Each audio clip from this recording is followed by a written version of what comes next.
আসসালামু আলাইকুম সুপ্রিয় শিক্ষার্থী ইনার লার্নিং হোম ইউটিউব চ্যানেলে সবাইকে স্বাগতম। যারা 2025 সালে এসএসসি পরীক্ষার্থী দিবে তোমাদের জন্য inner learning home YouTube channel থেকে গণিত বিষয়ের উপর ক্লাস দেওয়া হবে। প্রত্যেকটি অধ্যায়ের যে সকল ক্লাসগুলো সম্পন্ন করলে আশা করি তোমরা যে কোনো ধরনের সৃজনশীল প্রশ্ন আসলে সেটি সম্পন্ন করতে পারবে। যারা একদম জিরো লেভেলে রয়েছে তোমরা যদি প্রত্যেকটি ক্লাস সম্পন্ন করো আশা করি গণিত বিষয়ে তোমাদের কোনো দুশ্চিন্তা থাকবে না এবং গণিত বিষয়ে তোমরা একটি ভালো ফলাফল করতে পারবে। তো আজ প্রথম ক্লাস আমাদের দ্বিতীয় অধ্যায় নিয়ে আলোচনা করব সেট। এই অধ্যায়টি খুবই সহজ একটা অধ্যায় এবং সেট থেকে এবছর প্রশ্ন আসার সম্ভাবনা রয়েছে। অর্থাৎ একটি ক্লাসের মাধ্যমে খুব সহজ টেকনিকের মাধ্যমে কিভাবে তুমি একটি ক্লাস করে সেট রিলেটেড যে ধরনের প্রশ্নই আসুক না কেন সবগুলো প্রশ্ন সম্পন্ন করতে পারো। মূলত সেই টেকনিকগুলোই তোমাদের শিখিয়ে দেব এবং বিশেষ করে এই ক্লাসটি সম্পন্ন করার পর অবশ্যই তোমাদের বোর্ড প্রশ্নগুলি যেগুলো রয়েছে সেগুলো অবশ্যই তোমাদের সম্পন্ন করতে হবে এবং তুমি নিজেই এই নিয়মগুলি যখন তোমার জানা থাকবে তুমি নিজেই যে কোনো ধরনের বোর্ড প্রশ্ন তুমি সম্পন্ন করতে পারবে। তো অবশ্যই ক্লাসটি প্রথম থেকে শেষ পর্যন্ত অবশ্যই দেখবে এবং তোমাদের মধ্যে যারা এসএসসি পরীক্ষার্থী রয়েছে সবাইকে ভিডিওটি ছড়িয়ে দিবে যাতে করে সবাই গণিতে একটি ভালো ফলাফল করতে পারে। তো প্রথমে রয়েছে সেট। সেট কি আগে জানতে হবে আমাদের সেট কি। সেট হচ্ছে বাস্তব বা চিন্তা জগতের সুসংজ্ঞায়িত কোনো বস্তুর সংগ্রহ বা সমাবেশকে বলা হয় সেট। অর্থাৎ আমাদের বাস্তব অথবা চিন্তা জগৎ থেকে যে কোনো বস্তুর সংগ্রহ অথবা সমাবেশকে আমরা বলতে পারি সেট। তো প্রথমত হচ্ছে সেট প্রকাশের পদ্ধতি নিয়ে আমরা আলোচনা করব। সেট প্রকাশের পদ্ধতি হয়ে থাকে দুই ধরনের, তালিকা পদ্ধতি এবং গঠন পদ্ধতি। তো প্রথমত হচ্ছে তোমাদের আইডেন্টিফাই করতে হবে যে যে সেটটি তোমাদের পরীক্ষায় আসবে সেই সেটটি কোন প্রকারের, অর্থাৎ সেটি কি তালিকা পদ্ধতি রয়েছে নাকি গঠন পদ্ধতি রয়েছে। যদি তুমি ক্লাসটি দেখো এখন থেকে যে কোনো ধরনের সেট দেখলে তুমি বলে দিতে পারবে সেটি তালিকা পদ্ধতি অথবা গঠন পদ্ধতি। তো বাস্তব যে সেটগুলো আমরা দেখতে পাই সেগুলাকে বলা হয় থাকে তালিকা পদ্ধতি এবং যে সকল সেটগুলা সাধারণত বাস্তবে দেখা যায় না তাদের কিছু বৈশিষ্ট্য উল্লেখ থাকে সেই সকল সেটগুলি হচ্ছে গঠন পদ্ধতি। আমরা তালিকা এবং গঠন পদ্ধতি এই দুটি টপিকস নিয়ে আলোচনা করব। প্রথমে রয়েছে গঠন পদ্ধতি। তাহলে গঠন পদ্ধতি কি, যে সেটের উপাদানগুলো সুনির্দিষ্ট নয় এবং তাদের কিছু বৈশিষ্ট্য অথবা ধর্ম উল্লেখ থাকবে সে সকল সেটগুলো হচ্ছে গঠন পদ্ধতি। তো এখানে আমরা একটি সেট দেখতে পাচ্ছি x বিলংস টু n বিজোড় সংখ্যা 1 ইকুয়াল x ইকুয়াল 5। অর্থাৎ এখানে এই সেটের উপাদানগুলো সুনির্দিষ্টভাবে উল্লেখ দেওয়া নেই এখানে। অর্থাৎ এখানে দেওয়া আছে x belongs to n, n হচ্ছে স্বাভাবিক সংখ্যা, এটা আমরা সবাই জানি। আর স্বাভাবিক সংখ্যা বলতে আমরা কি বুঝি 1 2 3 4 5 এভাবে চলতে আছে। তাহলে বিজোড় সংখ্যা এখানে কিন্তু বৈশিষ্ট্য দেওয়া আছে বিজোড় সংখ্যা, বিজোড় সংখ্যাটি হতে হবে 1 এর সমান অথবা 5 এর সমান। অর্থাৎ এভাবে যখন নির্দিষ্টভাবে বলা দেওয়া থাকবে না সেটি হচ্ছে গঠন পদ্ধতির সেট। তো আশা করি এই ধরনের প্রশ্ন তোমরা দেখলে এখন বলতে পারবে যে এটি হচ্ছে গঠন পদ্ধতির সেট। এখন আসি আমরা তালিকা পদ্ধতি কি। তালিকা পদ্ধতি হচ্ছে যে সেটের উপাদানগুলো সুনির্দিষ্টভাবে উল্লেখ থাকবে এবং সেই সকল সেটগুলাকে বলা হয় থাকে তালিকা পদ্ধতি। আর অবশ্যই সেট যে কোনো সেট হোক, সেট হলে অবশ্যই দ্বিতীয় বন্ধনী দ্বারা আবদ্ধ থাকতে হবে। এটি অবশ্যই তোমাদের মনে রাখতে হবে, যে কোনো স্থানে সেট হোক না কেন সেটা দ্বিতীয় বন্ধনী দ্বারা আবদ্ধ থাকতে হবে।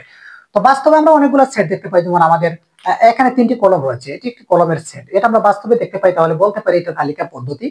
তারপর তোমাদের বই রয়েছে, বইগুলো হচ্ছে তালিকার পদ্ধতি, এটাও আমরা দেখতে পাই।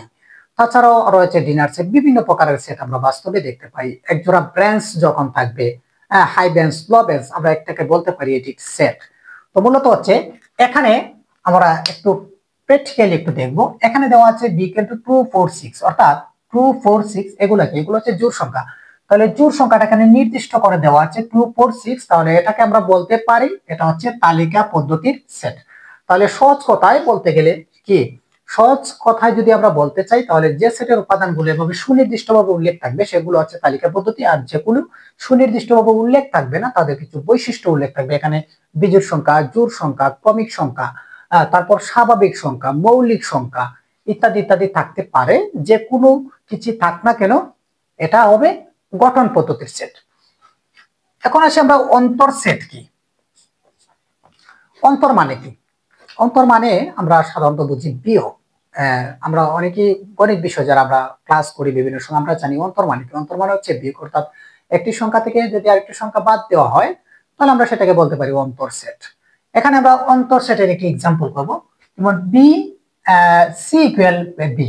আমরা অন্তর সেটকে কিভাবে প্রকাশ করা হয় সেটা আমরা একটু এখানে লিখি, তাহলে আশা করি তোমাদের ক্লিয়ার হয়ে যাবে। সি মাইনাস বি, অথবা এটা এভাবে থাকতে পারে সি বাদ বি। অর্থাৎ প্রশ্নটি তোমাদের এভাবে থাকতে পারে, এভাবে থাকতে পারে, যে কোনো ভাবে থাক না কেন তার আনসার কিন্তু একই হবে। তাহলে এখানে সি সি ইকুয়াল কত রয়েছে? সি ইকুয়াল রয়েছে এখানে 3 4 5 6 7 মাইনাস তারপর কি রয়েছে? তারপর রয়েছে বি ইকুয়াল কত রয়েছে? 2 4 6 2 4 6 2 4 6। অর্থাৎ এখানে সি থেকে বি কে আমাদের কি করতে হবে? বি যে উপাদানগুলো রয়েছে সেগুলোকে আমাদের বাদ দিতে হবে। তাহলে এখানে রয়েছে 2, এখানে যেহেতু 3 রয়েছে তাহলে এখানে আমাদের 3 আসবে। তারপর রয়েছে 4 4 এখানেও আছে এখানেও আছে, অর্থাৎ যে উপাদানগুলো সেখানে মিলে যাবে সেগুলো বাতিল হয়ে যাবে। তাহলে আমাদের এখানে 4 আছে এখানে 4 আছে, এটি মাইনাস হয়ে যাবে। তারপর কি রয়েছে? তারপর রয়েছে 5, তাহলে আমরা লিখতে পারি এখানে তারপর রয়েছে 3 5, তারপর কি রয়েছে 6 এখানেও আছে এখানেও আছে, তাহলে 6 টাও বাতিল হয়ে যাবে। তারপর রয়েছে 7 এখানে আছে এখানে নেই। এখন মূলত হচ্ছে আমরা অনেকে কিন্তু একটি ভুল করি যে এখানে 2 রয়েছে স্যার, 2 কেন এখানে বসে না? 2 কেন বসে না? কারণ এই সংখ্যা থেকে অটোমেটিকলি 2 হচ্ছে বাতিল হয়ে আছে, অর্থাৎ এটা থেকে যখন আমরা বিয়োগ করে দেবো তাহলে সেই সংখ্যাটা অটোমেটিকলি কি থাকে? সেই সংখ্যাটা অটোমেটিকলি সেটি বিয়োগ থাকে, যে কারণে আমাদের 2 এখানে আমরা বসাতে পারবো না। তো অনেকে এখানে 2 বসিয়ে দেয়, এটি করা যাবে না, অবশ্যই এটি মনে রাখতে হবে। এখানে যে সংখ্যাগুলো থাকবে এবং এখানের সাথে এখানের যে সংখ্যাগুলো মিলে যাবে সেগুলো বাতিল করে এখানে বসিয়ে দিব, কিন্তু বিয়োগের পরে যত সংখ্যাই থাক না কেন এখানে কিন্তু বসানো যাবে না। তো এটা হচ্ছে অন্তর সেট করার পদ্ধতি। তো আশা করি অন্তর সেট এগুলো সাধারণত তোমাদের শর্ট প্রশ্ন অর্থাৎ নৈর্ব্যক্তিক কিংবা খনন কিংবা যে কোনো সেটের উপাদান বের করার জন্য এই ধরনের সেট তোমাদের আসতে পারে। তারপর কি রয়েছে? তাহলে আমরা অন্তর সেট কি জানলাম, এখন জানলাম আমরা ফাঁকা সেট। যে সেটের কোনো উপাদান নেই তাকে বলা হয় ফাঁকা সেট, অর্থাৎ কোনো উপাদান নেই ফাঁকা সেট। তাহলে ফাঁকা সেট আমরা চিনবো কিভাবে? ফাঁকা সেটকে সাধারণত প্রকাশ করা হয় থাকে এইভাবে অথবা এভাবে, অর্থাৎ এটিও ফাঁকা সেট এটিও ফাঁকা সেট। আমরা এখানে একটি সংখ্যা লিখি যে ফাঁকা সেটটি মূলত আমরা কিভাবে ব্যবহার করব। 1 2 3 ধরে নিলাম আমরা ইন্টারসেকশন 2 4 6। এখানে দুটি উপাদানের মধ্যে আমাদের সেট নির্ণয় করতে হবে, অর্থাৎ এখানে দুটি উপাদানের মধ্যে কি কমন রয়েছে? এখানে 1 আছে এখানে নেই, এখানে 2 আছে এখানে নেই, এখানে 3 আছে এখানে নেই, এখানে 4 আছে এখানে নেই, এখানে 6 আছে এখানে নেই। তাহলে দুটি উপাদানের মধ্যে কোনো উপাদানই সেখানে কমন নেই, সে কারণে এটি হচ্ছে ফাঁকা সেট। অর্থাৎ এটাকে এভাবে লিখতে হবে ফাঁকা সেট, অর্থাৎ যে সেটের কোনো উপাদান থাকবে না তাকে বলা হয় তাকে ফাঁকা সেট। তো আশা করি ফাঁকা সেট কি তোমরা জানতে পেরেছো। তারপর আমাদের এখানে রয়েছে সার্বিক সেট। সার্বিক সেট কি? সার্বিক সেট হচ্ছে একটি সেট যতগুলা উপাদান নিয়ে গঠিত হবে সবগুলাকে একত্রে বলা হয় থাকে সার্বিক সেট। এখানে আমরা একটি উদ্দীপক লিখেছি ইউ ইকুয়াল 1 2 3 4 5 6 7, অর্থাৎ এখানে সার্বিক সেট হচ্ছে এখানে দেখো 1 2 3 4 5 6 7, অর্থাৎ 7টা উপাদান রয়েছে। 7টা উপাদান দিয়ে কিন্তু মূলত হচ্ছে এ বি সি গঠিত হয়েছে, তারপর ডিও এখান থেকে কিন্তু গঠিত হয়েছে। অর্থাৎ এই সার্বিক সেট থেকে কিন্তু প্রত্যেকটি সেট গঠিত হবে, যে কারণে যতগুলা উপাদানই থাক না কেন সকল উপাদানকে একত্র করে যে সেটটি হবে সেটি হচ্ছে সার্বিক সেট। তাহলে সার্বিক সেট কি? সার্বিক সেট হচ্ছে এখানে ইউ ইউকেল হচ্ছে 1 2 3 4 5 6 7। তাহলে আশা করি ইউ দিয়ে যখন কোনো সেট থাকবে তোমাদের পরীক্ষায় কিংবা যে কোনো প্রশ্নপত্রে তাহলে বুঝে নিতে হবে সেটি হচ্ছে সার্বিক সেট। এবং এই সার্বিক সেট থেকে তোমাকে সেখানে এর উপাদান বির উপাদান সির উপাদান ডির উপাদান যে কোনো কিছুর উপাদান এখান থেকে কিন্তু মূলত থাকবে। তো আশা করি তোমরা সার্বিক সেট কি বুঝতে পেরেছো। এখন আসি আমরা সংযোগ সেট কি। তাহলে সংযোগ সেট কি? সংযোগ সেট হচ্ছে দুই বা ততোধিক সেটের উপাদানের সকল উপাদান নিয়ে যে সেট গঠিত হবে সেটি হচ্ছে সংযোগ সেট।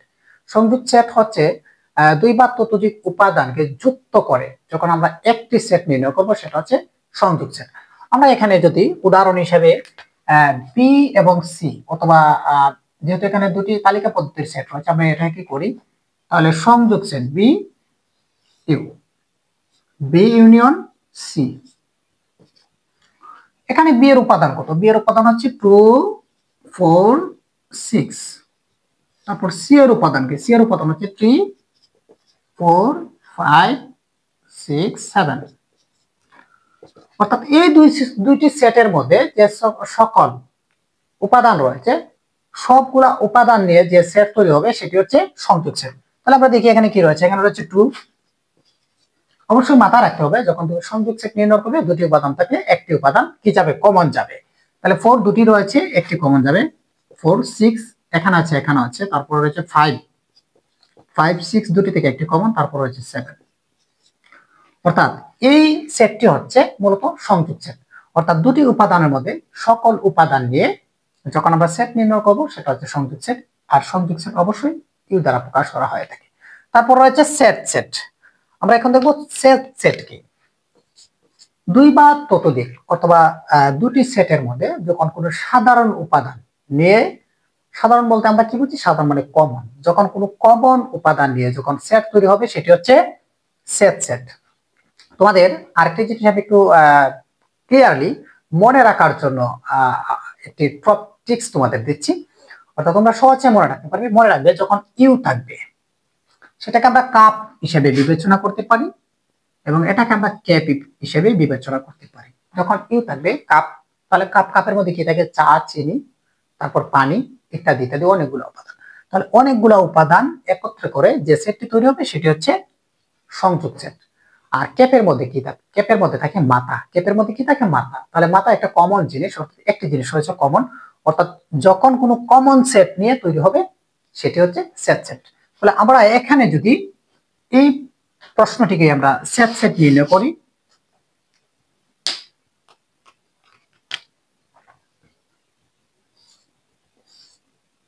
অর্থাৎ এখানে দুটি রাশির মধ্যে কোন কোন উপাদানগুলো কমন রয়েছে। এখানে আমরা দেখতে পাচ্ছি এখানে রয়েছে 4, এখানে রয়েছে 4, আর রয়েছে 6, আর রয়েছে 6।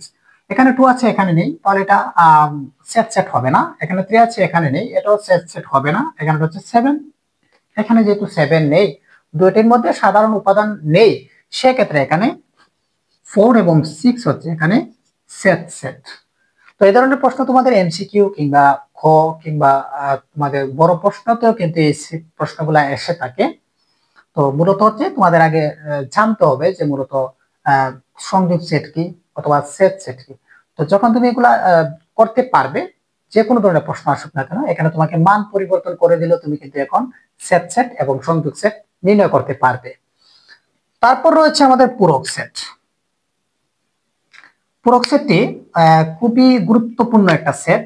অর্থাৎ সেট থেকে যদি কোনো প্রশ্ন বেশি এসে থাকে তাহলে পূরক সেট থেকে প্রশ্ন বেশি আসে থাকে। এটা হচ্ছে আমার মতামত। তোমরা দেখবে বিভিন্ন বোর্ড কোয়েকশন ঘাটাঘাটি যারা করে দেখবে মূলত পূরক সেট থেকে প্রশ্নগুলা বেশি এসে থাকে।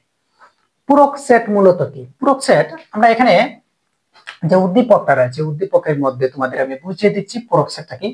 পূরক সেট হতে সার্বিক সেট হতে, অর্থাৎ সার্বিক সেট থেকে, এখানে সার্বিক সেট হচ্ছে কি? সার্বিক সেট হচ্ছে ইউ। এই সেট থেকে যদি আমরা যে কোনো একটি উপাদানের মানকে আমরা যদি সেখান থেকে অন্তর করে দিই বা বিয়োগ করে দিই, যে উপাদান থাকবে সেটি হচ্ছে পূরক সেট। অর্থাৎ ইউ থেকে, এখানে যদি আমরা ইউ থেকে এর পূরক সেট বের করতে চাই তাহলে ইউ মাইনাস হবে এ। যদি বি এর পূরক সেট বের করতে চাই তাহলে ইউ মাইনাস বি, এবং যদি আমরা সি এর পূরক সেট বের করতে চাই তাহলে ইউ মাইনাস হবে সি। অর্থাৎ সার্বিক সেট থেকে যে কোনো এ উপাদান অথবা বি উপাদান অথবা সি উপাদান, যখন আমরা সেই উপাদানগুলো সার্বিক সেট থেকে বাদ দিয়ে দেব এবং বাতিল করার পরে যে মানগুলি থাকবে সেগুলি হচ্ছে মূলত এ উপাদান অথবা বি উপাদান অথবা সি উপাদানের পূরক সেট। তাহলে এখানে আমরা লিখতে পারি, খুব সহজভাবে আমরা এখানে লিখব, যদি আমাদের প্রশ্নে আসে যে এ এর পূরক সেট, তাহলে এখানে লিখতে পারি আমরা এর পূরক সেট। এবং পূরক সেট মূলত প্রকাশের পদ্ধতি রয়েছে, দুটি পদ্ধতিতে পূরক সেট প্রকাশ হয়ে থাকে। একটি হচ্ছে এ প্রাইম অথবা এ কমপ্লিমেন্ট, এ প্রাইম অথবা এ কমপ্লিমেন্ট। অর্থাৎ এ প্রাইম ও প্রশ্ন আসতে পারে অথবা এ কমপ্লিমেন্ট ও প্রশ্ন আসতে পারে। যে কোনো টাইপের প্রশ্নে আসুক না কেন আনসার কিন্তু একই হবে।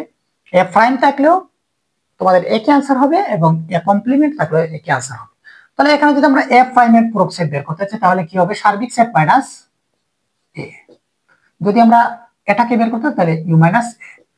যদি বি এর পূরক সেট আমরা এখানে বের করতে চাই তাহলে বি প্রাইম, তাহলে বি প্রাইম সমান কি হবে, সার্বিক সেট মাইনাস বি।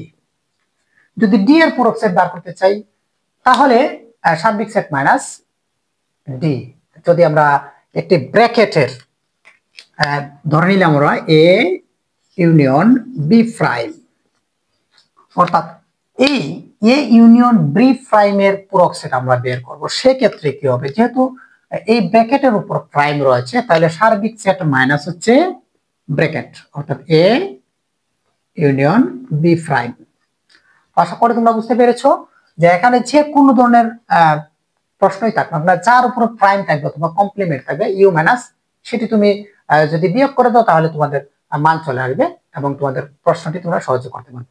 আমরা এখানে একটি প্রশ্ন লিখব এবং প্রশ্ন লিখে তোমাদের উদাহরণের মাধ্যমে বুঝিয়ে দিব যে পূরক সেট গুলা মূলত কি। এবং পূরক সেট খুবই একটি গুরুত্বপূর্ণ টপিকস তোমাদের এসএসসি পরীক্ষার্থীদের জন্য। এখান থেকে কিন্তু সব থেকে বেশি প্রশ্ন এসে থাকে। এখন আমরা একটি প্রশ্ন লিখব এবং সেটিকে দেখিয়ে দিব যে পূরক সেট কিভাবে নির্ণয় করতে হয়।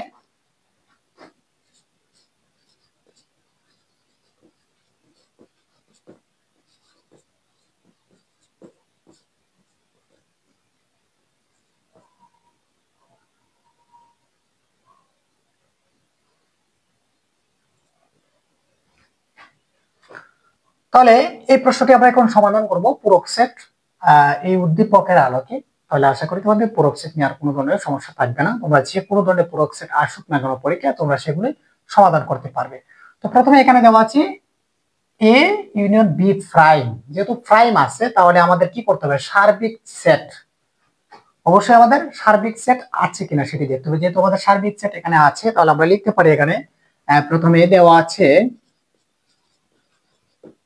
আছে ইউ ইকুয়াল 1 2 3 4 5 6 7। তারপর কি লাগবে আমাদের, যেহেতু এ, তাহলে এখানে এ রয়েছে, এ ইকুয়াল কি রয়েছে, এ ইকুয়াল হচ্ছে x বিলংস টু n স্টো বেজোড় সংখ্যা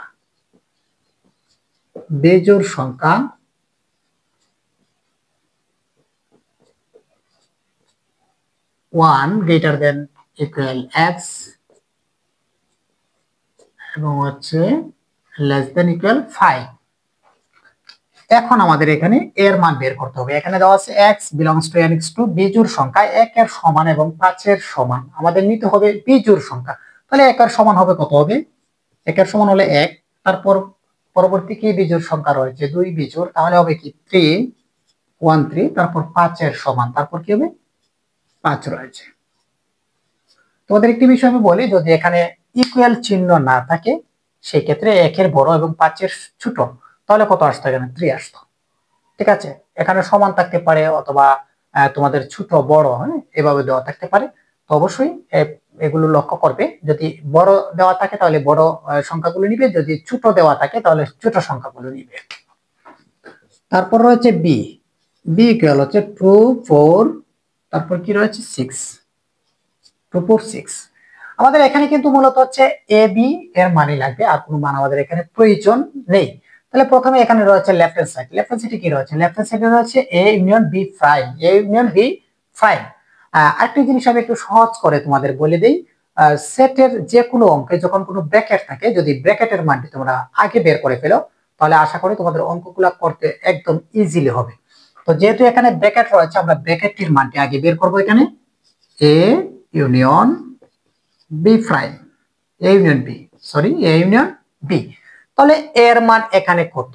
এর মান হচ্ছে এখানে 135 ইউনিয়ন তারপর বির মান কত রয়েছে? বির মান রয়েছে এখানে 246।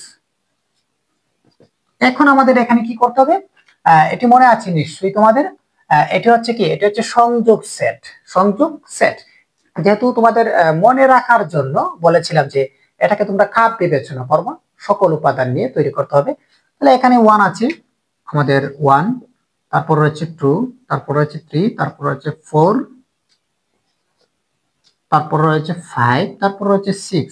অর্থাৎ এখানে কোথাও কিন্তু কমন কোনো উপাদান নেই, অর্থাৎ দুটি রাশির মধ্যে কিন্তু কোনো উপাদান কমন নেই, যে কারণে আমাদের প্রত্যেকটি উপাদান এখানে নিতে হয়েছে। তারপর আমরা যেটি করব left hand side. Left hand side, left hand side এখন কি রয়েছে আমরা দেখব। লেফট হ্যান্ড সাইডে রয়েছে এ ইউনিয়ন বি প্রাইম।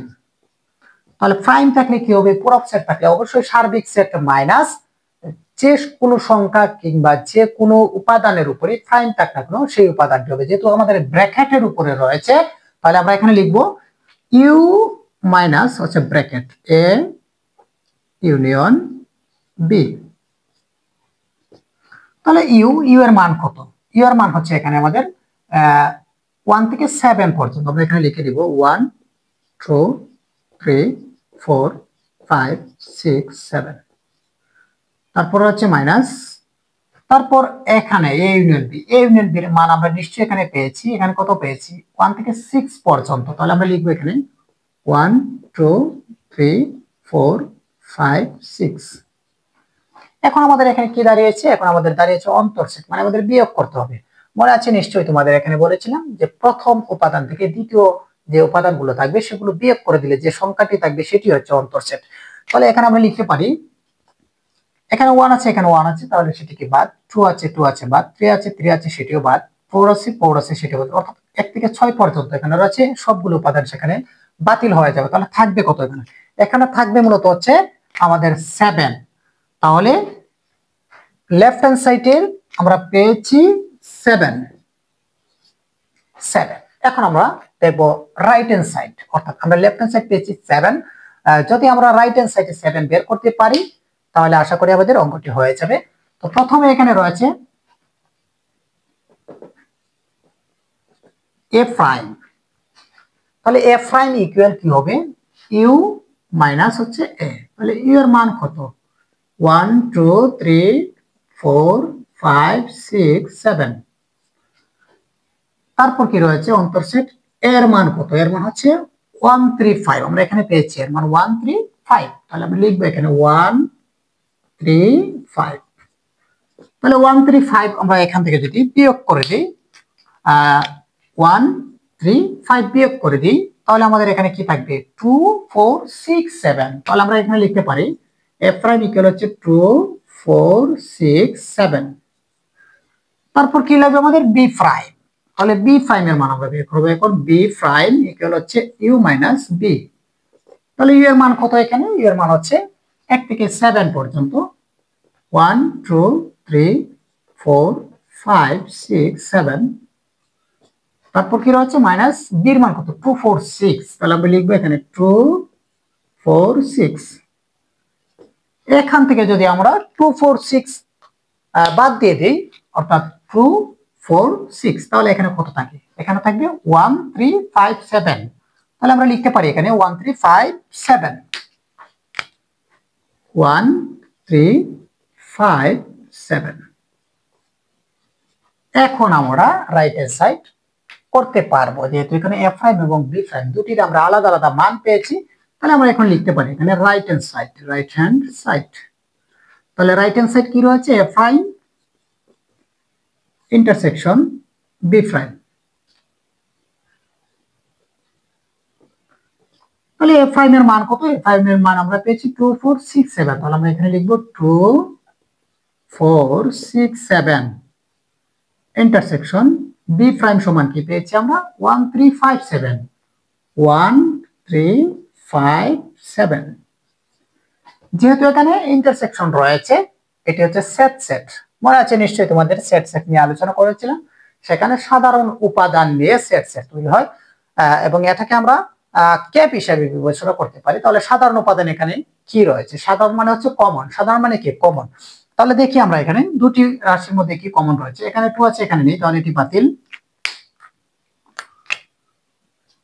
এখানে 4 আছে, এখানে নেই, তাহলে এটিও বাতিল। এখানে 6 আছে, এখানে নেই, তাহলে এটিও বাতিল। এখানে 1 আছে, এখানে নেই, এটিও বাতিল। 3 এখানে নেই, তাহলে এটিও বাতিল। 5 এখানে নেই, তাহলে 5 ও বাতিল। তাহলে কি আছে? সাধারণ উপাদান আছে এখানে 7।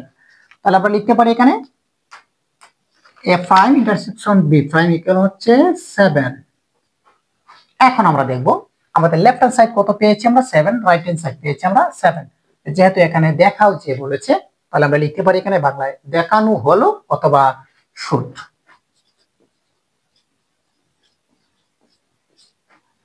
এই হচ্ছে পূরক সেট নির্ণয়ের পদ্ধতি।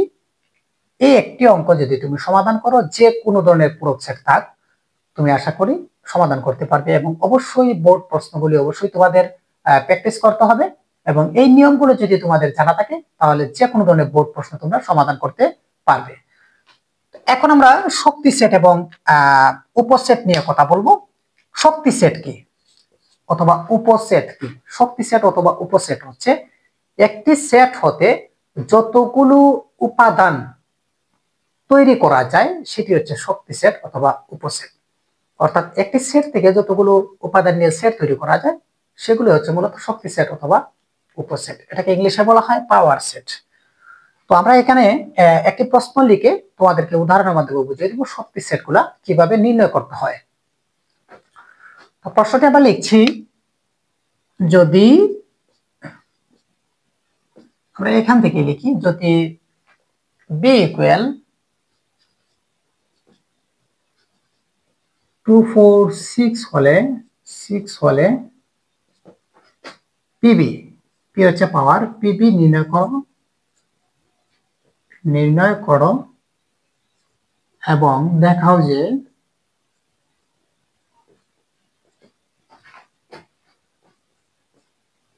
পিবি এর উপাদান সমূহ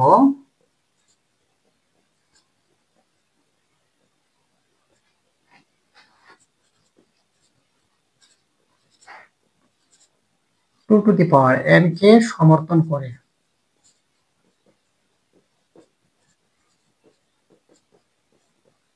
যেখানে n হচ্ছে b এর উপাদান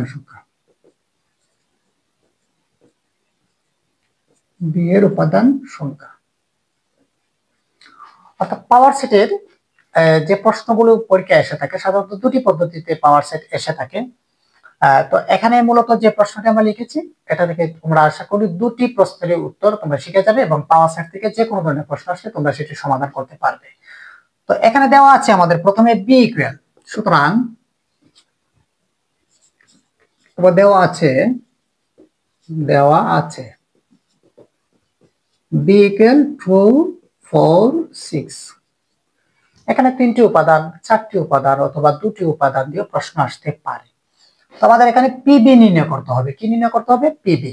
তোমরা এখানে পিবি নির্ণয় করো। যদি এই টাইপের প্রশ্ন আসে যে তোমাকে যদি বি সমান 2 4 6 হলে পিবি নির্ণয় করো, এখানে দাঁড়িয়ে দেওয়া হলো এবং বাকি যে প্রশ্নগুলো আছে সেগুলো থাকবে না, সেই ক্ষেত্রে তোমরা খুব সহজে এটি করতে পারবে।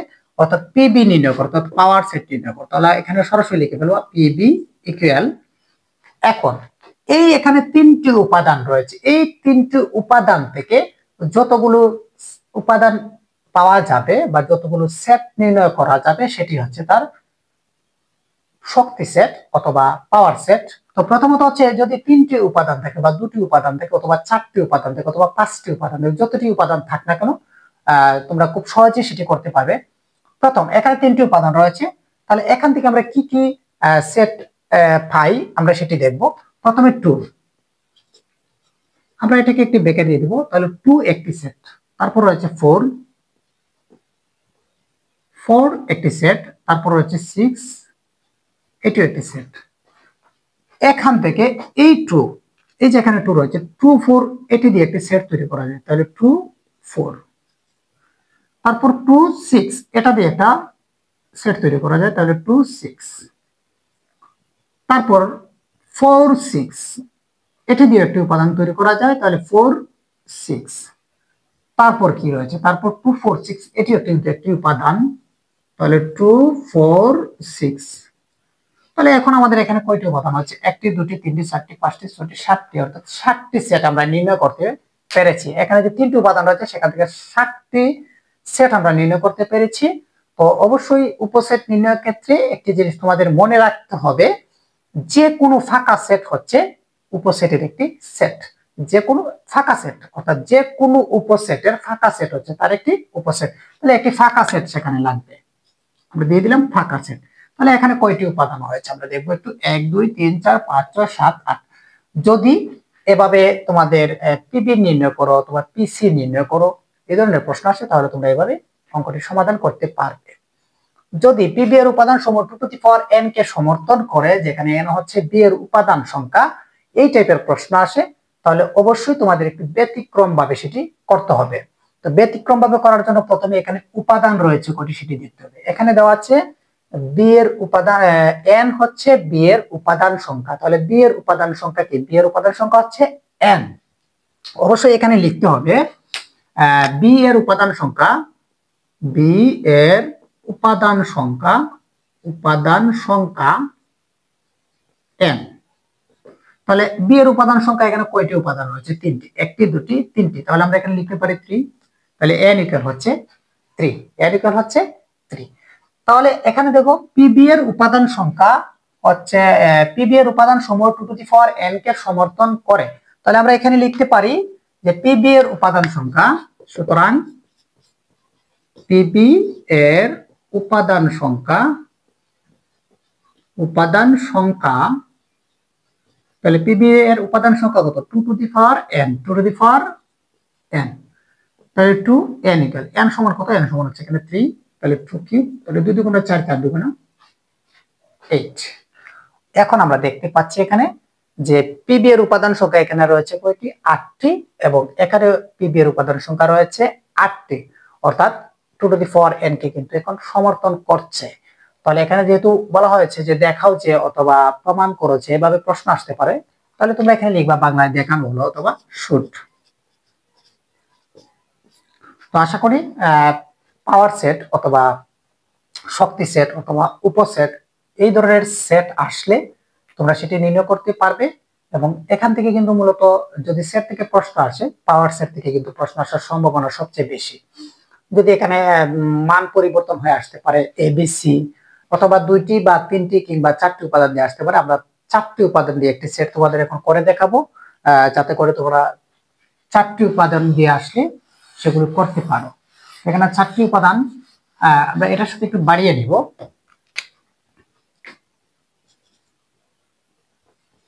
B equal 2 4 6 8। তাহলে 4টি উপাদান হলে কিভাবে হবে, 4টি উপাদান প্রথমে হবে 2 একটি সেট, তারপর 4 একটি সেট, 6 একটি সেট, তারপর রয়েছে 8 একটি সেট, তারপর 2 4 একটি সেট, তারপর রয়েছে 2 6 একটি সেট, তারপর রয়েছে 2 8 একটি সেট। তাহলে 2 দিয়ে আমাদের গুণ করা শেষ। এখন 4 6 এটি একটি সেট, 4 6 4 8 এটি একটি সেট, 4 8 একটি সেট এখানে লেখা যায়। তারপরে 6 8 এটি একটি সেট, 6 8। তাহলে আমরা একটি এবং দুটি করে করেছি, এখন আমরা 3টি করে করতে হবে। এখানে যেহেতু 4টি উপাদান রয়েছে, 2 4 6, 2 4 6 এটি একটি উপাদান হবে, 2 4 6। তারপর 2 4 8, 2 4 8 এটি একটি সেট লেখা যায়। তারপর 4 6 8 এটি একটি সেট হবে, 4 6 8 এটি লেখা যায়। তারপর 2 6 8 এটা তোমরা লিখেছি নাকি, 2 6 8, তাহলে 2 6 8 এবং যারা ইনার লার্নিং হোম ইউটিউব চ্যানেলে নতুন যুক্ত হবে, অবশ্যই যারা এসএসসি পরীক্ষার্থী রয়েছে এবং বিভিন্ন ক্লাসে অধ্যয়ন করছো, অবশ্যই ইনার লার্নিং হোম ইউটিউব চ্যানেলটি সাবস্ক্রাইব করে রাখবে। ধন্যবাদ সবাইকে, দেখা হবে আগামী পর্বে। তারপর এখানে যে 4টি উপাদান রয়েছে এটির একটি সেট হবে 2 4 6 8। তারপর যে কোনো উপসেট আর ফাঁকা সেট হচ্ছে একটি উপসেট। তাহলে এখন আমরা দেখবো এখানে কটি হয়েছে, 1টি 2টি 3টি 4টি 5 6 7 8 9 10 11 12 13 14 15 16।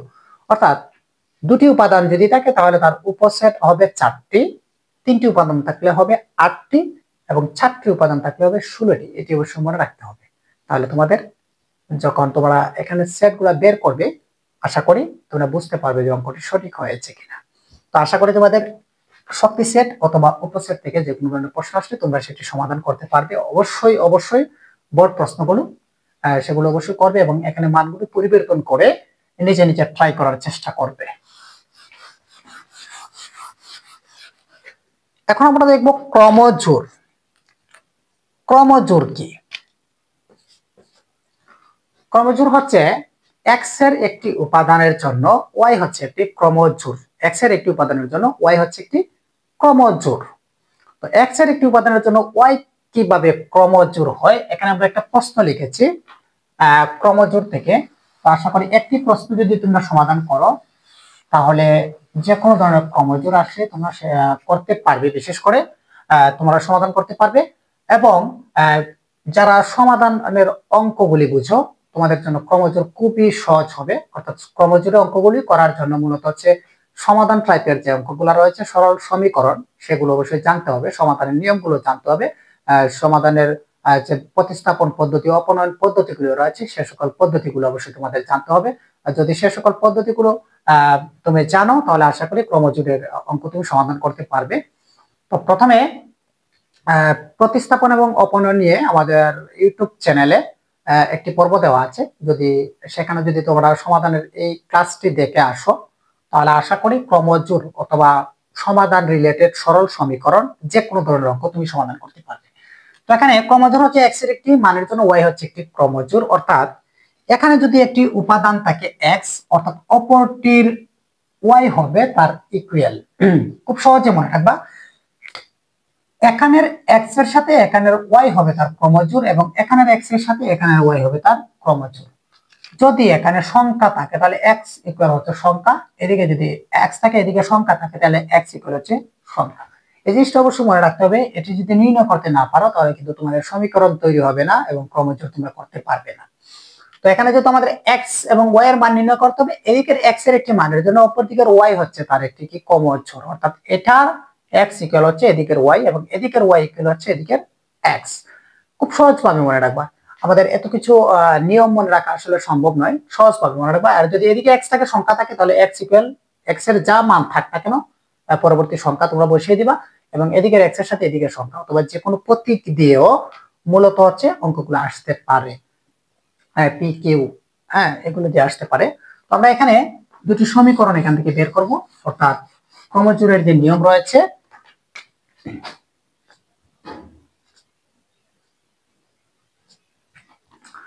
যেহেতু এখানে এখানে সিঙ্গেল এক্স রয়েছে, এখানে ডাবল এক্স রয়েছে, আমরা বড় সমীকরণটা আগে বের করি। এখানে এক্স এর মান তাহলে 2x + 1, অপর পাশের ইকুয়াল হবে y, তাহলে y + 2। অর্থাৎ এখানে এই x এর সাথে ইকুয়াল হবে এদিকের y এবং এদিকের x এর সাথে ইকুয়াল হবে এদিকের y। এটা খুব সহজভাবে মনে রাখবা। তাহলে এখানে আমরা যে সমীকরণটা পেয়েছি এখান থেকে আমরা লিখতে পারি চলকগুলাকে এক পাশে নিতে হবে এবং সংখ্যাগুলাকে নিতে হবে অপর পাশে। এটা হচ্ছে সমাধানের নিয়ম। সমাধানের নিয়ে বিস্তারিত ক্লাস দেওয়া আছে। তো আশা করি তোমরা যদি সেটি দেখো তাহলে আরো ক্লিয়ার বুঝতে পারবে। সমাধান অঙ্কে বা সরল সমীকরণ অঙ্কে মূলত হচ্ছে চলকের মান বের করতে হয়। তাহলে আমাদের এখান থেকে মূলত x এবং y এর মান বের করতে হবে।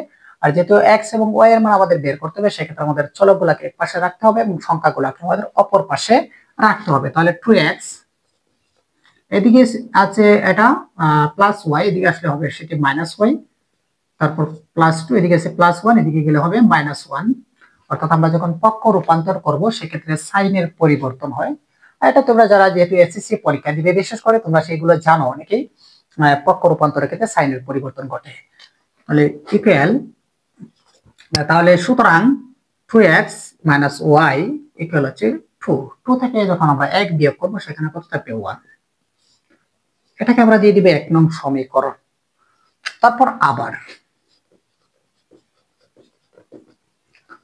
এদিকের x ইকুয়াল হচ্ছে এদিকের y, তাহলে x - 1 ইকুয়াল হচ্ছে y - 2। তো সেম আগেরটার মতো আবার x এদিকে আছে -y প্লাস y, এদিকে আসলে হবে সেটা -y। তাহলে এখানে রয়েছে -2, এখানে হচ্ছে -1, এদিকে আসলে হবে +1 পক্ষ রূপান্তর করলে। তো সুতরাং x - y ইকুয়াল হচ্ছে -1। -2 থেকে 1 বিয়োগ করলে সেখানে থাকবে -1। এটাকে আমরা দিয়ে দিব 2 নং সমীকরণ। তো যখন দুইটা সমীকরণ এখানে রয়েছে তাহলে আমরা এটাকে বলতে পারি দুই চলক বিশিষ্ট সমীকরণ। এখানে রয়েছে x এবং রয়েছে y, তাহলে সমীকরণ দুটি হচ্ছে দুই চলক বিশিষ্ট সমীকরণ। তো দুই চলক বিশিষ্ট সমীকরণ কয় সাধারণত প্রতিস্থাপন পদ্ধতি অথবা অপনয়ন পদ্ধতি, যে কোনো পদ্ধতিতে সমাধান করা যায়। আমরা সেটিকে এখন দেখব। এখান থেকে মূলত হচ্ছে আমাদের চলকের মান বের করতে হবে। তো যেহেতু এখানে দুটি সমীকরণ রয়েছে, এখান থেকে অথবা x অথবা y যে কোনো একটির মান আমাদের বের করতে হবে। যদি আমরা সমীকরণ দ্বয়কে যোগ করি তাহলে মাইনাসে মাইনাসে হয়ে যাবে প্লাস। তাহলে কিন্তু দুটোটা যেহেতু মাইনাস রয়েছে তাহলে সেটি হয়ে যাবে y -2y, এবং এখানে রয়েছে প্লাস, এখানে রয়েছে প্লাস, প্লাসে প্লাসে প্লাস, তাহলে 3x আর x গুণ দিলে হয়ে যাবে 3x। আমরা কিন্তু একটি চলকের মান সেখান থেকে বের করতে পারি না, সেজন্য অবশ্যই আমাদের কি করতে হবে, আমাদের বিয়োগ করতে হবে। দেখি আমরা বিয়োগ করে সেখানে কি দাঁড়ায়, 1 নং হতে 2 নং বিয়োগ করে পাই, বিয়োগ করে পাই। তাহলে 1 নং সমীকরণ কি রয়েছে, 2x - y ইকুয়াল 1 এবং x - y ইকুয়াল হচ্ছে -1। যখন আমরা সমীকরণ দ্বয় বিয়োগ করব সেক্ষেত্রে নিচের সাইনের পরিবর্তন হয়। এটা অবশ্যই মনে রাখতে হবে, যখন কোনো সমীকরণ দ্বয় বিয়োগ করব সেক্ষেত্রে নিচের যে সাইন রয়েছে সেটি আমাদের পরিবর্তন। এখানে হচ্ছে প্লাস, এটি হয়ে যাবে এখানে রয়েছে মাইনাস হয়ে যাবে প্লাস, এখানে রয়েছে মাইনাস, এটা হয়ে যাবে প্লাস, এখানে রয়েছে প্লাস, এটা হয়ে যাবে মাইনাস। তাহলে এখানে রয়েছে দুটি এক্স এবং মাইনাস হচ্ছে একটি এক্স, তাহলে দুটি থেকে একটি যখন আমরা বিয়োগ করে দেবো সেখানে থাকবে একটি, এবং প্লাস এবং মাইনাস, প্লাসে মাইনাসে কাটাকাটি চলে যাবে, তাহলে সেখানে অবশিষ্ট কিছু থাকবে না। প্লাস এবং এখানে রয়েছে 1, সরি এখানে 1 রয়েছে, এখানে মাইনাস দেওয়া হয়েছে। তো এখানে রয়েছে প্লাস, এখানে রয়েছে প্লাস, প্লাসে প্লাসে প্লাস, তাহলে 1 এবং 1 সেখানে যোগ করলে হবে 2। তাহলে সুতরাং x ইকুয়াল আমরা পেয়েছি 2, অর্থাৎ একটি চলকের মান কিন্তু আমরা অলরেডি পেয়ে গেছি। তাহলে আমাদের বের করতে হবে এখন y এর মান। এই চলকের মানটি যে কোনো সমীকরণে তুমি বসিয়ে দিলে সেখানে y এর মান পেয়ে যাবে। তাহলে আমরা 1 নং অথবা 2 নং যে কোনো সমীকরণে সেটিকে বসাতে পারি। তাহলে x এর মান 1 নং এ বসিয়ে পাই, 1 নং এ বসিয়ে পাই। তাহলে 1 নং সমীকরণটি কি, 2x - y ইকুয়াল 1। তাহলে 2 ইন্টু x, x সমান কত, x সমান হচ্ছে এখানে 2, তাহলে আমরা লিখবো এখানে x সমান 2 মাইনাস y 1, 2 দুগুণে কত হয় 4 y, তারপর রয়েছে 1 মাইনাস y 1, এখানে রয়েছে প্লাস 4, এটাকে যখন আমরা পক্ষ রূপান্তর করবো সেক্ষেত্রে হয়ে যাবে -4, তাহলে -1 -3। এখন এখানে আমাদের উভয় পক্ষে কিন্তু মাইনাস রয়েছে, যখন সমান চিহ্নের দুই পাশে দুই পক্ষে যে কোনো কিছু সংখ্যা, প্রতীক, চলক, পাওয়ার যে কোনো কিছু যখন সমান থাকবে সেটি অটোমেটিকলি বাদ হয়ে যায়, অর্থাৎ সেটি বাতিল হয়ে যায়। অর্থাৎ এই মাইনাসটিকে যখন আমরা এদিকে নেব প্লাস মাইনাসে কি হয়ে যাবে, মাইনাস হয়ে যাবে। এটা মাইনাস রয়েছে, এটা এদিকে নিলে হয়ে যাবে প্লাস, এবং প্লাসে মাইনাসে হয়ে যাবে সেটি মাইনাস। তাহলে অবশ্যই এটা মাথায় রাখতে হবে, সমান চিহ্নের অথবা ইকুয়ালের দুপাশে যখন যে কোনো কিছু সমান থাক সেটি অটোমেটিকলি বাদ হয়ে যায়। তাহলে যেহেতু কোনো মাইনাস রয়েছে, এখানে মাইনাস রয়েছে, তাহলে মাইনাসে মাইনাসে কাটাকাটি চলে যাবে, তাহলে এখানে থাকবে y ইকুয়াল হচ্ছে 3। তাহলে আমরা লিখতে পারি এখানে নির্ণয় সমাধান x, y। তাহলে x এর মান কত, x এর মান হচ্ছে 2 আর ওয়াই এর মান হচ্ছে 3। তো যেহেতু আমাদের প্রশ্নে বলা হয়েছে এক্স ওয়াই এর মান নির্ণয় করো, আমরা এক্স ওয়াই এর মান পেয়েছি। তো আশা করি আমাদের অঙ্কটির সমাধান হয়েছে। এক্স কমা ওয়াই ইকুয়াল আমরা 2,3 পেয়েছি, অর্থাৎ 2,3 পেয়েছি। তাহলে আমাদের এই ক্রমজোড়টি সম্পন্ন হয়েছে। তো এবারে তোমাদের পাঠ্য বইয়ে আরো অনেকগুলো ক্রমজোড় রয়েছে, তো অবশ্যই ক্রমজোড়ের সমীকরণ গঠন প্রক্রিয়াটা মাথায় রাখতে হবে যে এক্স এর একটি মানের জন্য ওয়াই হচ্ছে তার একটি ক্রমজোড়, এবং এক্স এর মানের জন্য অপর দিকের ওয়াই, ওয়াই এর মানের জন্য অপর দিকের এক্স। এভাবে সমীকরণ গঠন করে যে কোনো ধরনের ক্রমজোড় তুমি নির্ণয় করতে পারবে। এখন আমরা দেখব কার্তেশীয় গুণজ। এটি খুব ইজি একটা অঙ্ক বলা যায়, কার্তেশীয় গুণজ। আমরা এখান থেকে একটি প্রশ্নের মাধ্যমে কার্তেশীয় গুণজ করার চেষ্টা করব।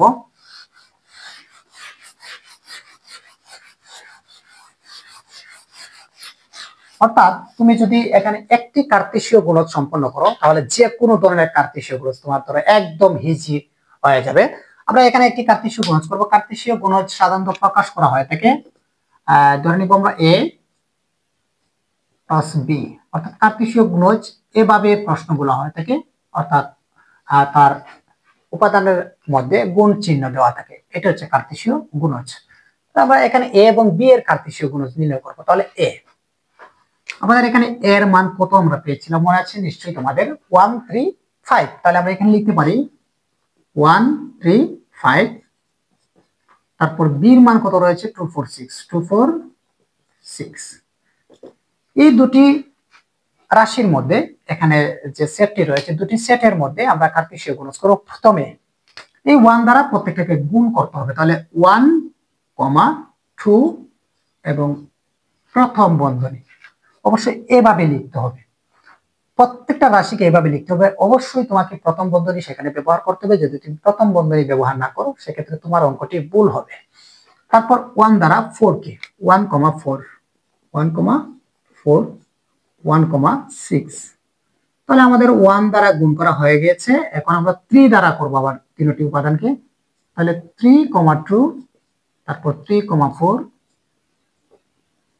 তারপর রয়েছে 3,6, তারপর 5 দ্বারাও এই তিনটি উপাদানকে আমরা গুণ করব। তাহলে 5, হচ্ছে 2, তারপর হচ্ছে 5, 4, তারপর রয়েছে 5, 6। অর্থাৎ এইভাবে লেখার পরে তুমি যখন এভাবে গুণাকার লিখবা কার্তেশীয় গুণাকার, তারপর তোমাকে কি দিতে হবে দ্বিতীয় বন্ধনী। অর্থাৎ এই নিয়মগুলোতে সাধারণত কার্তেশীয় গুণজ তোমাদের করতে হয়। এখানে তোমাদের দুটি উপাদান, তিনটি উপাদান, ব্র্যাকেট অনেক কিছু থাকতে পারে, যে কোনো কিছু থাক না কেন নিয়ম হচ্ছে তুমি কার্তেশীয় গুণজ যেভাবে করতে হবে। যদি তোমাদের সাধারণত যে ধরনের প্রশ্নগুলো এসে থাকে, আমি একটি এক্সাম্পল দিচ্ছি তোমাদের, A union B cross C, অর্থাৎ এভাবে প্রশ্ন আসতে পারে। তাহলে অবশ্যই তোমাদের এখান থেকে প্রথমে কি বের করতে হবে, অর্থাৎ এখানে তোমাদের এ ইউনিয়ন বি এই ব্র্যাকেটের মান আগে বের করতে হবে। প্রথমে তোমাদের বলেছিলাম যে ব্র্যাকেটের মান প্রথমে বের করতে হয়। তো এখানে এ ইউনিয়ন বি এটি যদি আমরা ব্র্যাকেটের মান বের করি, বের করার পর এই ব্র্যাকেটের মানটা আমরা এখানে সরাসরি বসিয়ে দিব এবং ক্রস সি, তারপর সি এর উপাদান বসিয়ে আমরা এই গুণ আকারে এই ইউনিয়নে সাধারণত অঙ্ক যখন করে দিবে অঙ্ক হয়ে যাবে। তো কার্তেশীয় গুণ এর পদ্ধতিগুলো সাধারণত এভাবে হয়ে থাকে। তো এভাবে তোমরা কার্তেশীয় গুণগুলো করবে এবং অবশ্যই বোর্ড প্রশ্নগুলা তোমরা সম্পন্ন করবে এবং প্র্যাকটিস করবে, তাহলে তোমাদের আরো অনেক কিছু তোমাদের ক্লিয়ার হয়ে যাবে। তো আজ তোমাদের সেট যারা পরীক্ষার্থী রয়েছে 2025 সালে এসএসসি, তোমাদের সেট বিষয়ে যাবতীয় যে বিষয়গুলো রয়েছে সেগুলো নিয়ে আলোচনা করেছি। এখানে যে রুলস গুলা তোমাদের দেখানো হয়েছে, যে সেট গুলা দেখানো হয়েছে, এই সেটের বাহিরে কোনো ধরনের প্রশ্ন তোমাদের আসবে না। যদি তোমরা এই কয়েকটি নিয়ম তোমরা যে শিখে বোর্ড প্রশ্নগুলো প্র্যাকটিস করো, যে কোনো ধরনের সেটের প্রশ্ন আসুক না কেন তুমি সেটি সমাধান করতে পারবে। ধন্যবাদ সবাইকে। দেখা হবে আগামী পর্বে তোমাদের গণিত বিষয়ের অন্য একটি অধ্যায় নিয়ে। আর অবশ্যই বিশেষ করে ভিডিওটি যারা এসএসসি পরীক্ষার্থী রয়েছে সবার মধ্যে ভিডিওটি শেয়ার করে দিবে।